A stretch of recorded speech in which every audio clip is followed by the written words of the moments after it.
Time मैं मंडी मोहद्दीन फालिया road पे मौजूद है और आज फिर ख्वाजा सराओं का यहाँ पे एहतजाज जारी है।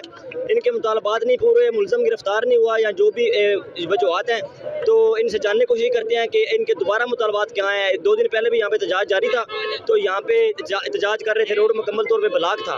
आज फिर वही सिलसिला जारी है, फालिया रोड मुकम्मल तौर पर ब्लॉक कर दी गया, चिम्मा चौक से लेकर सासिरा तक जनाब ट्रैफिक ब्लॉक है जी। इनसे जानने की कोशिश करते हैं। नाज़रीन, इस वक्त हम मंडी मोहद्दीन फालिया रोड पर मौजूद हैं और यहाँ पे ख्वाजा सराओं का जो एहतजाज है वो जारी था। तो अभी इनके साथ पुलिस के साथ क्या मुतालबात जो है उनके हल हो रहे हैं नहीं हो रहे, इनसे जानने की कोशिश करते हैं जी। जरा बताइएगा। अस्सलाम वालेकुम। तमाम मंडी बहावलदीन के मीडिया का मैं शुक्रिया अदा करती हूँ।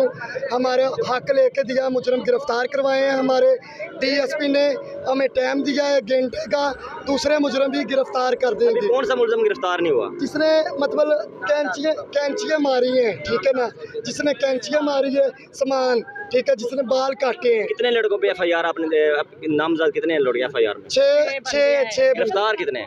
अभी दो की किए हैं, बकाया जो है आज रात का टाइम लिया DSP साहब ने, ठीक है, अभी आए हैं, तरला मिन्नत की है हमने। पंजाब पुलिस ने हमारी बात सुन ली है, वो कह रहे हैं घंटे तक मगरिब के टाइम तक हम आपके मुजरम गिरफ्तार कर देंगे।